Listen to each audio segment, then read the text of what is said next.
Jill for filling in the gap and talking about Karani Paraika, and also outing me that it was only 2 days ago that I started putting this together.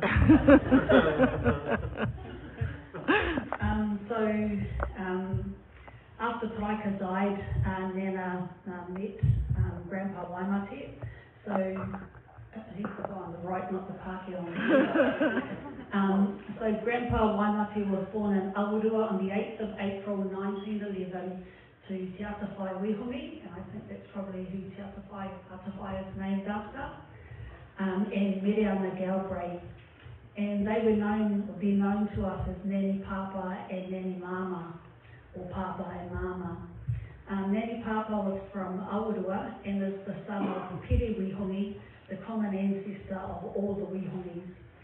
So just to be clear, he's that guy on the left, not this guy on the right.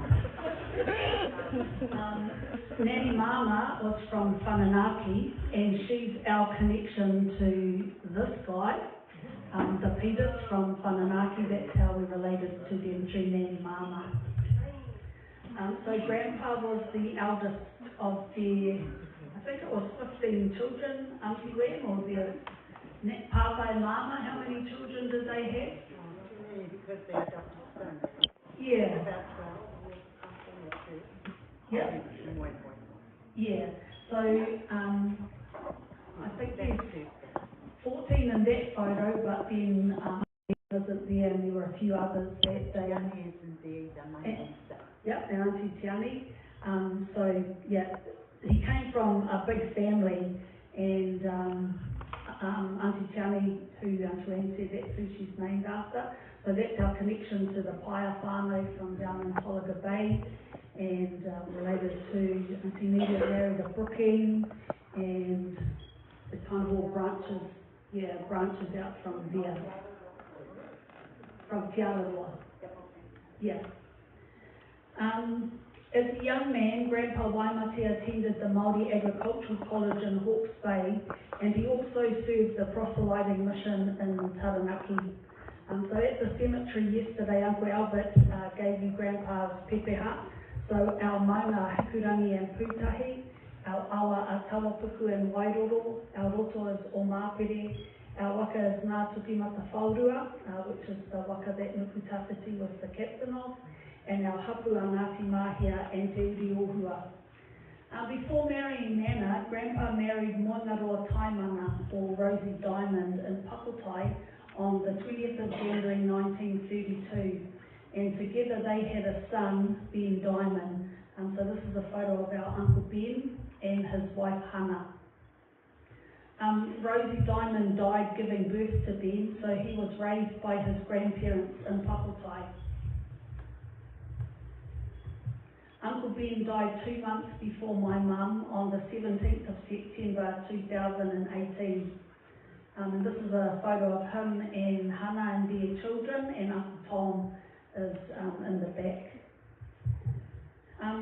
After Rosie Diamond died, Grandpa also had a liaison with a woman named May Ellison, and together they had a daughter named Celia.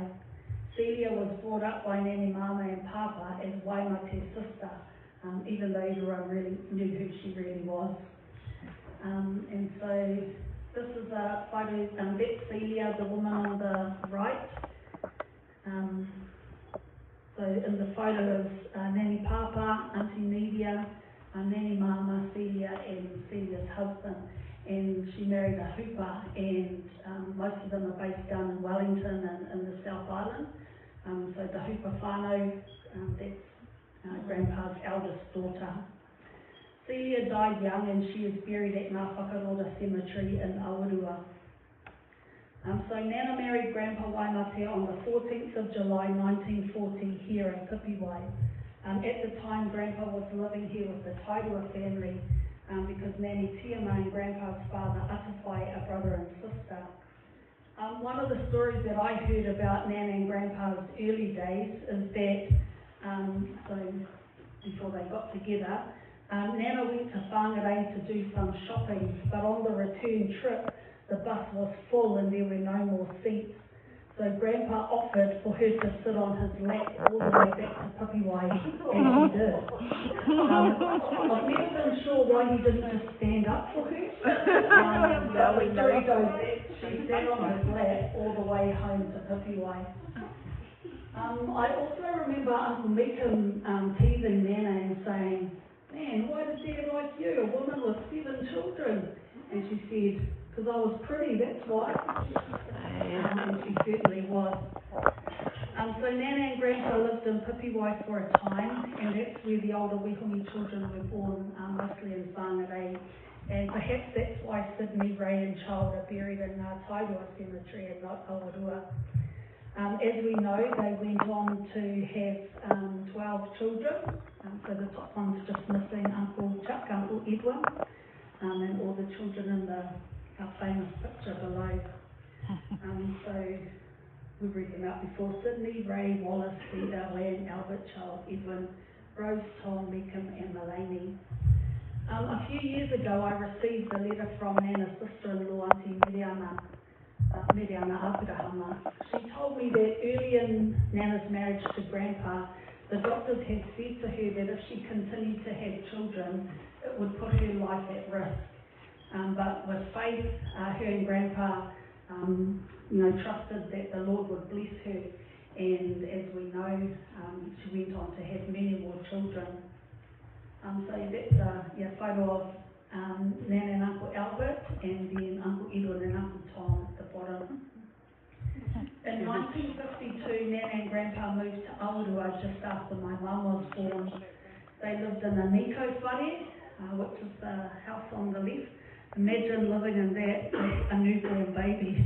So they lived in a Nico whare while the old house was built. My mum told me that it was Uncle Jake.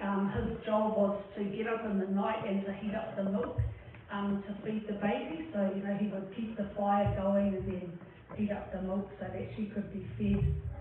While living in Awarua, Grandpa drove taxis in Kaikohe, and it was in Awarua that the infamous dead dog incident happened. And so for those who didn't know, who don't know, so Grandpa Waimate, he had this dog that he really loved, and it was an obedient dog, and he really looked after his dog. And I think it was Uncle Hori and Uncle Jake, they got sick of feeding this dog, and so knowing that Grandpa would get up early in the morning to drive to Kaikohe, what they did is they got an axe and they knocked the dog on the head. And so they killed the dog, and then to hide what they did, they put the dog behind Grandpa's tyre. And so in the morning, he got up early, got in the car, drove back, and then was devastated to think that he had killed his dog.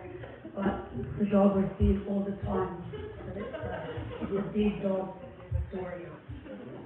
So in about 1967, Nana and Grandpa moved their family to Auckland, where they lived at Tipene Wihongi in Otara. So this photo was taken on the 8th of April 2011, when we got together to celebrate Grandpa's 100th birthday. So that's Tipene Wihongi Avenue. We're standing on the lawn outside strangers' houses, not on the door, asking to take a photo of us outside their house. So while in Auckland, Grandpa worked on the wharf in Onehunga, and he also worked collecting tolls on the harbour bridge. So in those days you had to pay a toll when you crossed the harbour bridge, and he worked here.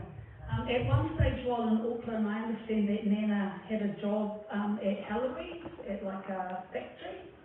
So she worked there for a bit. My mum told me that Nana and Grandpa never really argued in front of them. If they had something to discuss, they would go into the room and have a discussion themselves. But you could always tell if Nana was angry, because she'd be giving Grandpa the silent treatment, or she'd be making some kind of, mumbly comment under her breath. And if you remember back to that picture of her in Paraika, you can see, that kind of continued through her life. And so I suppose it's a warning to all you in-law husbands that, it's a bit of a family trait, so you've been warned.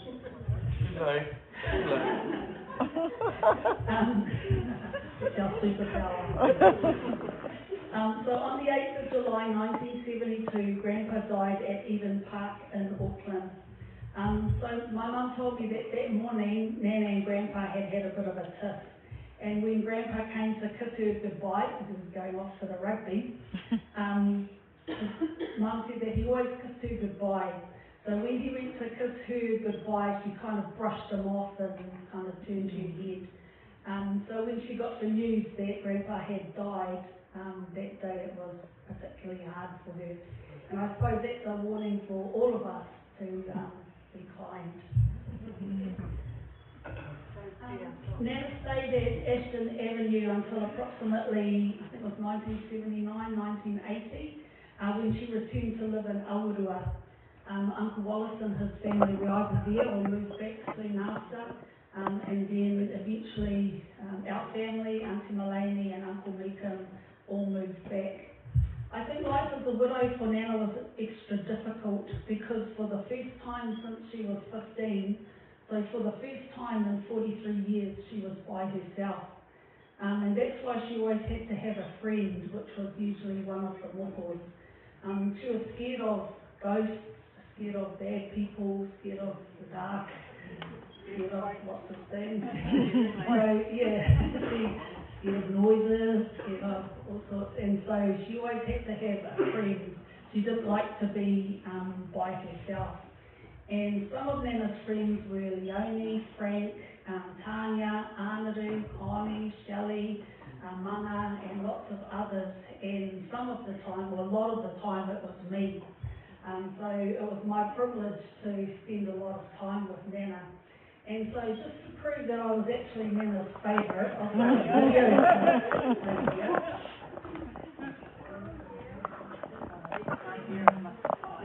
The AI's not working.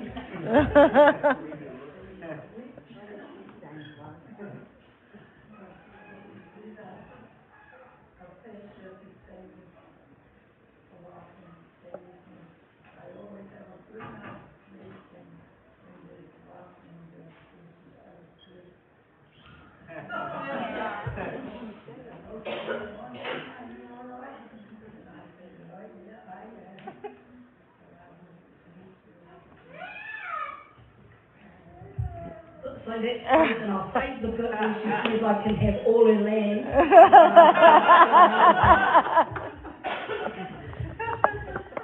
So it was my privilege to spend a lot of time with Nana, and I just want to share a few of the memories that I have of her, and then touch on a few of the characteristics and the things that I've learnt from her. The other day when we were during the only session, we were talking about how some of the ages of her grandchildren were incorrect by as much as 10 years, and they were inaccurate. And